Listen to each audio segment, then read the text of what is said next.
otras ocasiones y que siempre me ha sido como una gardenia, como una flor carnosa, como de marfil, única, porque no hay en otros lugares de México y no hay tampoco en otros países que yo sepa. Bueno, sí hubo quizás la dama de... no era camello, la dama de las camelias. Yo traje un rollo más bien literario sobre la escritura que hacen las mujeres, de haber sabido que yo no realmente no estaba preparada para tantos jóvenes como los que están parados aquí de los lados, si no les traigo un rollo más político y más para que...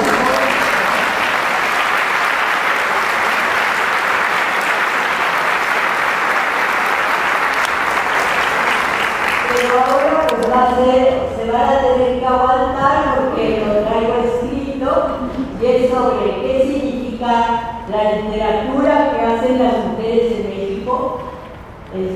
Claro que es una literatura de la que yo me siento muy orgullosa de formar parte. Bueno, ustedes han visto en el zoológico a las leonas, esas que se mantienen atrás, lamiendo de su pata una invisible esquina, esas que parecen gatos callejeros, flacos, escalados y pelones. Bueno, pues esas son las escritoras latinoamericanas, según María Luisa Mendoza, la china. Las leonas del zoológico, feas o pajas, con una que otra brisna de paja en el lomo vencido. Las leonas, las que están siempre en segundo plano, las que quedaron como postales gastados después de la última cría, mientras que el león, pegado a los barrotes, haga lo que haga, con su espléndida cabellera de rey de la selva, es aquel que ruge, se impone y de un solo bocado se traga al mundo. El león, en donde quiera que esté, impone sus condiciones. La leona jamás. Carlos Fuentes, que por cierto donó su magnífica, ¿es magnífica o no tanto? Es magnífica, no tanto. La banda buscando su biblioteca aquí a Jalapa, a Rodolfo. Bueno, a la universidad,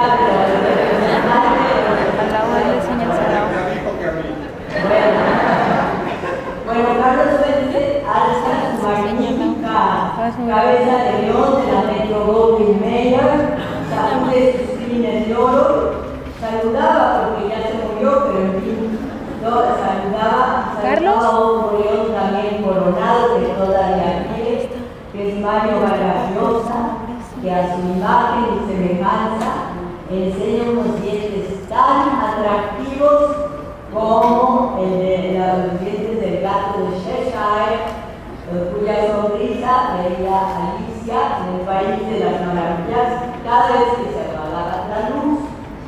Las escritoras son las comparsas de la literatura latinoamericana. Recuerdo haber leído en la revista L'Express una lista de los premios Nobel latinoamericanos y la única que no aparecía es Gabriela Mistral. Salvo el caso de Isabel Allende, seguramente algunos de ustedes han leído, las mujeres que escriben muy pronto dejan de creer en sí mismas por falta de aliento. Nelly Campobello, la única autora de la Revolución Mexicana, con 2 libros notables, Las manos de mamá y Cartucho, escogió dedicarse a la danza, tarea que seguramente le resultó más gratificante que la de las letras. Y sin embargo fue ella quien hizo entrega de todo el archivo de Pancho Villa a Martín Luis Guzmán autor de las Memorias de Pancho Villa. Para Rosario Castellanos, la más completa de nuestras escritoras, las condiciones de vida no fueron muy distintas a las de Sor Juana Inés de la Cruz, que 300 años antes había escogido la clausura, el convento, para poder ejercer su vocación. A Rosario Castellanos también el mundo la defraudó, al igual que Sor Juana Inés de la Cruz tuvo que enfrentarse a una realidad para ella aterradora. La mujer no es igual al hombre, es inferior, por lo tanto no tiene la misma capacidad para pensar, mucho menos para crear, para la creación.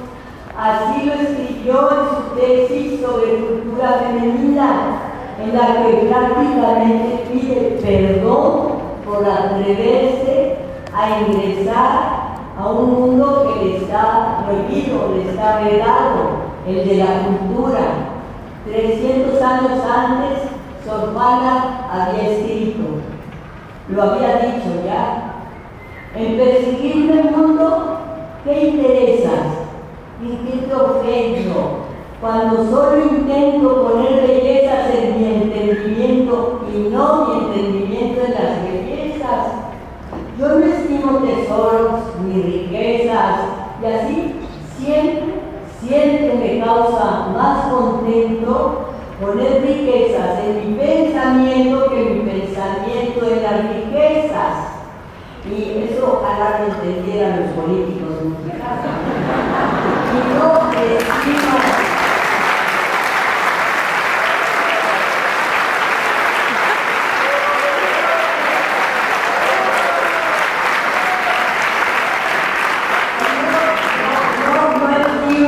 Hermosura que vencida desde el escopo civil de las edades, ni riqueza me agrada, Clementina, tendiendo por mejor en mis verdades consumir vanidades de la vida que consumir la vida en vanidades.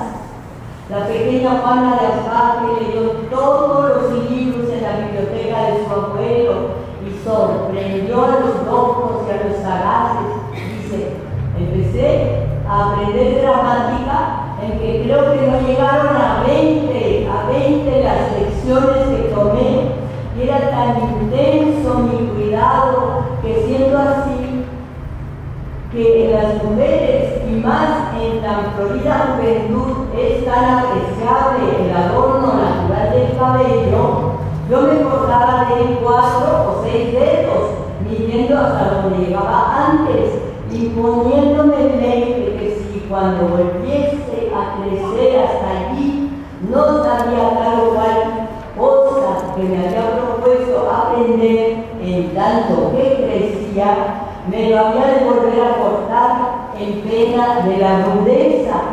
Sucedía así que él crecía y yo no sabía lo propuesto, porque el pelo crecía a prisa y yo aprendía despacio, y con efecto lo cortaba en pena de la rudeza, que no me parecía razón que estuviese vestida de cabellos, cabeza que estaba tan desnuda de noticias que era más apetecible adorno. Sor Juana es un fenómeno que apareció en el siglo XVII, XVIII y sigue siéndolo en el XXII, cubre 4 siglos y es aún el mayor poeta mexicano, según Octavio Paz. Después de Sor Juana, nuestro continente se cubre de poetas, de mujeres que lloran su desamor y se comparan al sauce que ve huir el agua del río. Todas hablan de su ser mujer. La propia Gabriela Mistral gritó: un hijo, yo quise tener un hijo tuyo y mío. Y antes, en 1910, la uruguaya Benira Agustini declaró en su libro que se llama Cálices Vacíos que el único que importa es el hombre, y que considera considera un perro a los pies de su amo, que por cierto la mató por toda razón, no lo creo. La mexicana Josefina Murillo, la alondra del río del Papaloapan, murió de asma a los 38 años y escribió: amor, dijo la rosa, es un perfume. Amor es un suspiro, dijo el céfiro. Amor, dijo la luz, es una llama. Oh, cuánto habéis mentido. Amor es una lágrima. Bueno, las escritoras ya lo escribimos así, pero las escritoras mexicanas abandonaron la literatura de confesión y Rosario Castellanos produjo 2 novelas, Balún Canal y Oficio de Tinieblas, llamadas por la crítica indigenistas, como se llamó también a la obra de José María Arguedas y a la Libertad de Asturias. No les voy a echar todo el rollo porque no los quiero aburrir, pero aquí, de que el continente latinoamericano está produciendo ahora mujeres que rompen las amarras y tienen mucho que contar, de que se ha dejado atrás el nuevo roman, de que las escritoras chicanas, Sandra Cisneros, Ana Castillo, Sherin Moraga, se han liberado antes que las del Cono Sur, puede verse la pléyade de mujeres que ahora escriben y no hacen precisamente literatura de confesión, como aquella de Amor, es una lágrima. Escritoras notables como Rosario Ferré, Ana Lidia Vega de Puerto Rico, que se han beneficiado, como las chicanas, de vivir en una situación límite, debatirse entre 2 culturas, afirmarse a partir de la negación, vencer prejuicios raciales y sociales, aceptarse y darse a respetar cuando todos se empeñaban en destruirlas, llegar al fondo del paisaje de su cuerpo y escribir en forma desenfadada, escritoras que juegan con el idioma, lo hacen suyo, lo engarzan en un collar original y suntuoso y lo devuelven como una prenda de su invención. Para la escritora mexicana, escribir es un subproducto de su situación social. Es decir, las escritoras en general tenemos con qué vivir. Para la chicana, escribir significa vencer su situación social.